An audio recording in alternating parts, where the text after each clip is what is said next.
शिक्षा अधिष्ठान के बिल में उसमें खेल है। और वो जो आरएसएस का अपना इरादा है सारी चीजों पर कब्जा कर लेने का, हर चीज में घुस जाने का, वो उसके पीछे उसका इरादा है। उसमें एनसीटी, यूजीसी इत्यादि जो तमाम संस्थाएं हैं, उन सबको खत्म किया जा रहा है और खत्म कर करके एक शिक्षा अधिष्ठान टाइप की चीज बनाई जा रही है। मुझे तो इतनी जानकारी मिली, अभी बिल पढ़ने को नहीं मिला है, लेकिन मोटे मोटे तौर पर जो जानकारी मिली, और वो इनके जो कब्जे का अपना जिनका है इरादा है कि सब चीज पे ये कब्जा कर लेंगे, आरएसएस का शासन हो जाएगा, ये अपने तरीके से चीजों को चलाएंगे, हर जगह आरएसएस के लोगों को बैठा देंगे, उसके पीछे इनका वो इरादा है। वो बिल निश्चित तौर पर खतरनाक है। उसमें बहुत तैयारी के साथ सारे सांसदों को विरोध व्यक्त करना चाहिए, पूरी ताकत के साथ उसको गिराने की कोशिश करनी चाहिए या उसमें क्लेरिफिकेशन कराने की कोशिश करनी चाहिए। वो खतरनाक है। इस बार जो पार्लियामेंट में बिल पर डिस्कशंस होने हैं, कुछ लोग कह रहे हैं कि ठीक है, आवाज उठ रही है, आंदोलन हो रहा है, बहुत जरूरी चीज है, देश के लिए बड़ा जरूरी है। अगर सरकार को भी कई बार आईना दिखाना जरूरी होता है, उसके लिए भी आंदोलन जरूरी है, या फिर सरकार बदलना है तो भी आंदोलन जरूरी है। लेकिन इस सबके बीच में संसद में मॉनसून सत्र जो भी चलना है, शुरू हो चुका है सोमवार से, उसमें बहुत इंपॉर्टेंट विधेयक है जिस पर चर्चा होनी थी, जैसे कि इनकम टैक्स विधेयक पर संशोधन होना था। इसको थोड़ा सा इजियर बनाने की प्लानिंग जो थी वो हो रही थी। दूसरा एफसीआरए जो विदेशी फंड आता है उसको लेकर, तो वो भी चर्चा में इस बार आना है। और एमएसएमई के विधेयक को लेकर के भी, उसके भी इम्प्रूवमेंट, डेवलपमेंट को लेकर के भी यहाँ पर चर्चा होनी थी। सुप्रीम कोर्ट में जजों की संख्या को लेकर के इस विधेयक पर चर्चा होनी, और उसके अलावा जन्म और मृत्यु जो पंजीकरण होता है उसमें भी संशोधन को लेकर चर्चा होनी है। और यहाँ पर उसके अलावा और भी दो इम्पोर्टेंट बिल हैं, जैसे कि नेशनल ऑनर जो है, prevention of insult amendment bill जो है, इसमें भी, और विकसित भारत शिक्षा अधिष्ठान जो है उस पर भी। तो ये तमाम बिल हैं। लेकिन इसके अलावा भी कुछ इंपॉर्टेंट चीजें थी जिसको लेकर के सरकार ने पत्ते नहीं खोले, लेकिन चुपचाप अंदर खाने चर्चा चली है कि ऐसे विधेयक इसमें, ऐसी चर्चाएं इसमें आ सकती हैं किसी सीधे रास्ते या घुमाकर, कि देश की करेंसी का स्वरूप बदल जाए, या बैंकों में रखे हुए आपके गहने, हमारे गहने जो है उसको चेकआउट किया जा सके, उस पर केवाईसी लगा करके उसकी लिस्टिंग की जाएगी। तो तमाम तरह की ऐसी चीजें हैं। उसके अलावा एक देश एक चुनाव, उसके अलावा कई ऐसी चीजें हैं जिनके बारे में लगातार चर्चा होती रहेगी पार्लियामेंट में, ये सेशन में डिस्कशन हो सकते हैं अचानक से। आपको क्या लग रहा है सर, ये जो सब कुछ इस वक्त अचानक से हुआ है, सारे नेता दिल्ली में बैठे हैं, इस पूरे आसपास के राडार में सब इकट्ठे हो चुके हैं, और उसी में सत्ता और विपक्ष दोनों मौजूद हैं, दोनों के बीच बड़ा टकराव चल रहा है, दोनों के बीच में तमाम विधेयक हैं संसद में, क्योंकि वो जो लिखा जाता है वो असल में होता है।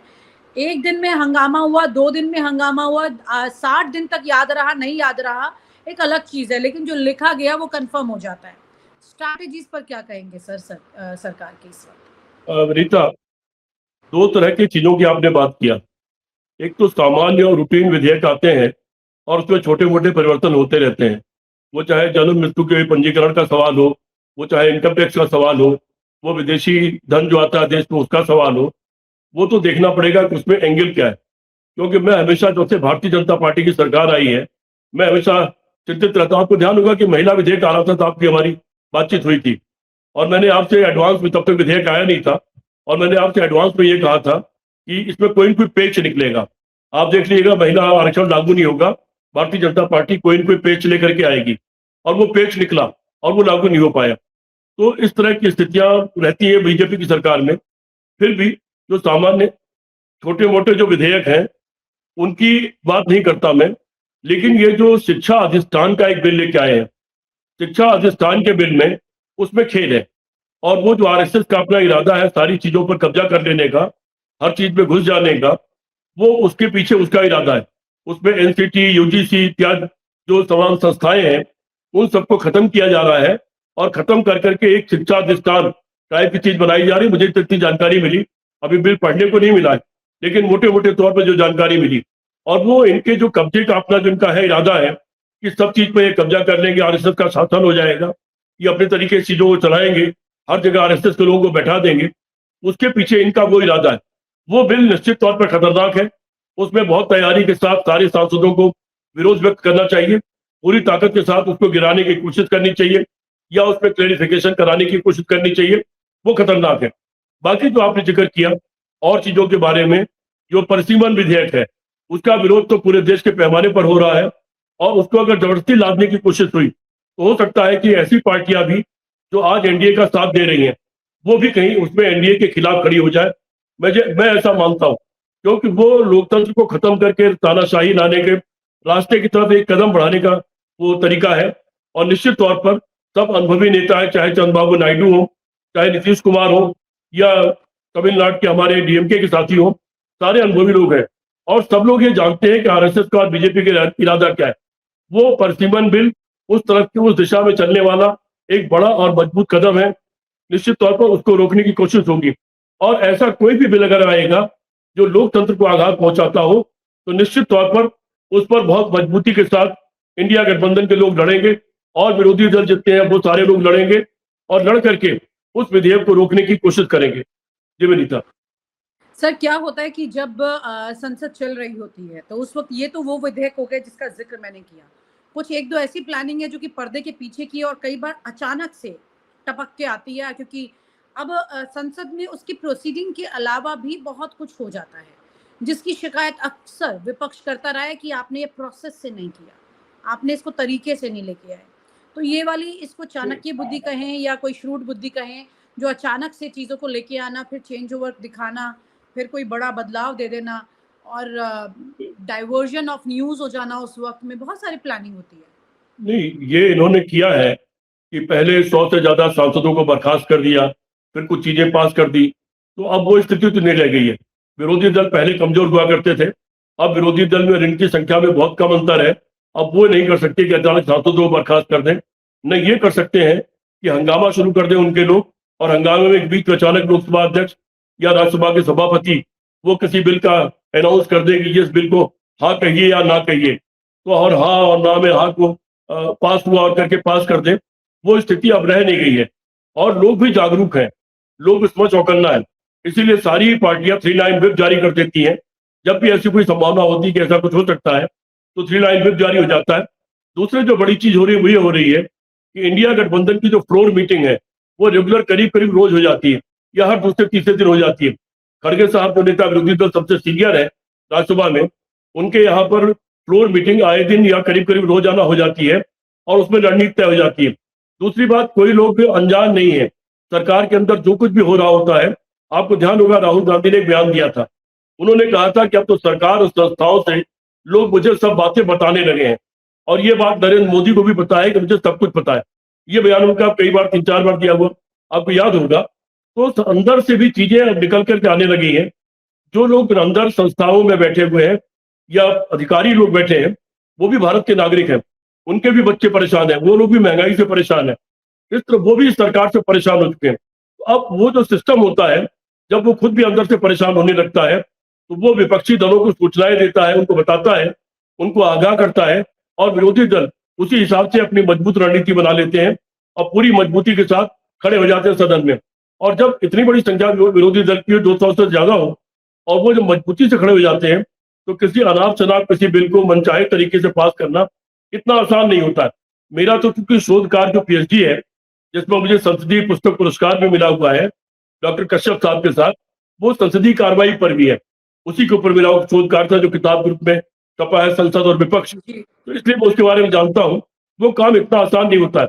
हाँ, संख्या जब कम थी, जब लोग कम थे, मुख्य विरोधी दल खुद ही 50 से नीचे था, उसको विरोधी दल की मान्यता भी नहीं थी, तब वो काम करना आसान था, लेकिन अब वो काम करना इतना आसान नहीं बनी था। मतलब ये कि आपको क्या लग रहा है कि नंबर गेम जो है संसद का, ये तो पिछले टाइम में क्योंकि बीजेपी ने काफी कलेक्ट करने की कोशिश की है ना, चाहे वो महाराष्ट्र की बात कर लीजिए आप, नहीं, आप ये देखो ना, अभी आप देखो संसद में अभी आ रहा था चाहे कि परसिमन पंजाब बिल की आए। बात कर लीजिए। नहीं, अभी देखो अभी आ रहा था कि परसिमन बिल आएगा, लेकिन सरकार पीछे हट गई और इसी तरह एक आध बिल का और मामला था, लेकिन सरकार इस तुम्हारे सदन में जो घोषणा है जिन बिलों के आने की, उन बिलों में उसका नाम नहीं है, उन बिलों के भीतर उन बिलों का नाम नहीं है, क्योंकि सरकार ने अंदाज उसको क्लैरिटी नहीं होगी तो फिर जाति नहीं जनगणना नहीं भी थोड़ा वनिता, डिफिकल्ट होगा। सरकार ने कोशिश की 2/3 बहुमत लाने की, उसके अलावा उन्होंने ममता बनर्जी की पार्टी को तोड़ दिया, उद्धव ठाकरे की पार्टी को तोड़ दिया, अन्य पार्टियों को तोड़ने की कोशिश करते रहे, लेकिन उसमें असफल साबित हुए। जब असफल हो गए तो फिर मजबूरी में उनको बिलों को रोक के रखना पड़ा, क्योंकि पीछे ऑलरेडी वो हार चुके हैं। एक बार बिल ला करके मुंह की खा चुके हैं, महिला विधेयक के नाम पर उसको लिंक करके लेके आए थे और पूरी तरह से हार गए थे। अब वो उसको अफोर्ड नहीं कर सकते हैं, क्योंकि एक बार और जब वो हार जाएंगे, उसकी गूंज और उसका माहौल पूरे देश तक जाता है और देश की जनता को पता लगता है कि सरकार तो हार रही है और सरकार जनता की निगाह में कमजोर होती है। इसलिए ऐसा काम ये करेंगे नहीं। सर, एक सवाल बड़ा इम्पोर्टेंट है कि क्योंकि परिसीमन बिल अभी आया नहीं है, तो इसकी वजह से जाति जनगणना को बड़ी तेजी से कराने की कोशिश, चर्चाएं हो रही थी कि नवंबर में चुनाव हो जाएंगे, 1 महीना पहले होंगे, क्योंकि जाति जनगणना होगी, फिर उसके हिसाब से परिसीमन को, क्योंकि पहले तो जाति जनगणना जरूरी है, उसके हिसाब से तो आगे परिसीमन करेंगे। वनिता, पहले ये था कि उत्तर प्रदेश के या जो दूसरे प्रदेशों के चुनाव होने हैं वो नवंबर में करा लिए जाएंगे, लेकिन अब तो चुनाव आयोग के मुख्य चुनाव आयुक्त ने खुद ही घोषित कर दिया है कि ये चुनाव अपने समय पर होंगे और 22 मई उसकी तारीख है विधानसभा की। तो निश्चित तौर पर ये चुनाव जाएंगे, मार्च अप्रैल में जाएंगे चुनाव, अपने अपने टाइम पर जाएंगे ये, क्योंकि 22 मई उन्होंने तारीख घोषित कर दी। 22 मई वो तारीख होगी जिस तारीख को विधायकों ने शपथ ली होगी, तो उस तारीख को उन्होंने मान लिया कि तब तक विधानसभा का अपना वो है, और वो कानून भी वही है। तो चुनाव तो अब बाद में चला गया। और जहां तक जाति जनगणना का सवाल, या जनगणना, जाति जनगणना न कह के इसको जनगणना कहिए। जनगणना जो पिछले जो समय हो जानी चाहिए थी, 2011 के बाद नहीं हुई थी, 10 साल बाद होती है। जी जी, 10 साल बाद होती है, और वो 2011 के बाद नहीं हुई थी। वो ड्यू थी, ओवर ड्यू हो चुकी है। वो जनगणना फरवरी में शुरू हो रही है और फरवरी में व्यापक पैमाने पर ऑलरेडी उसका काम शुरू हो गया है। उसके 2 पार्ट होते हैं। पहले पार्ट में जनगणना के नाम पर पहले मकानों की जनगणना होती है, घरों की जनगणना, जनगणना नहीं, घरों की गणना, घरों की गणना होती है और फिर जनगणना होती है। घरों की गणना के नाम पर 33 सवालों के लिस्ट लेकर के तमाम शिक्षक लोग हम लोग के घरों में घूम रहे थे, और घर में आपके क्या है, किस चीज की छत है, कैसा बाथरूम है, इत्यादि इत्यादि तमाम सवाल थे उसमें, वो लोग करके गए। उसके बाद फिर दूसरे पार्ट पर जनगणना शुरू होती है कि कौन कौन लोग हैं, कितनी उम्र है, क्या करते हैं, कितनी आय है, इत्यादि इत्यादि तमाम सवाल उसमें होते हैं। तो वो सवाल फरवरी से शुरू होने वाला है, और वो जनगणना होगी तो उसमें इस बार जाति जनगणना उसमें जुड़ी हुई है अपने आप। कि पहले जात के नाम पर जनगणना नहीं होती थी, अब की वो जाति जनगणना उसके अंदर जुड़ी हुई है, तो निश्चित तौर पर वो जनगणना हो जाएगी। और वो जरूरी भी है, वो न्याय के लिए जरूरी है कि एक बार पता लग जाए कि समाज में किसकी कितनी आबादी है, कौन कितने लोग हैं, कौन कमजोर है, कौन लोग बहुत कमजोर है, किनके घर में कुछ भी नहीं है, किनके घर में छत भी ठीक से नहीं, कच्चे मकान है, या किनकी आय कितनी है, ये सारी जानकारियां हो जाना। और वो अगर जात के उसको, वो तो जनगणना भी हो जाएगा, लेकिन जात के नाम पर भी पता लग जाए तो कोई भी कानूनी निर्णय लेना और फैसले करना आसान हो जाएगा, तो वो शुरू हो जाएगी। और आप हमसे जुड़े रहने के लिए सब्सक्राइब करें YouTube पर, फॉलो करें Twitter पर और लाइक करें Facebook पर। और ज्यादा जानकारी के लिए आपको टाइप करना होगा सिर्फ न्यूज नशा।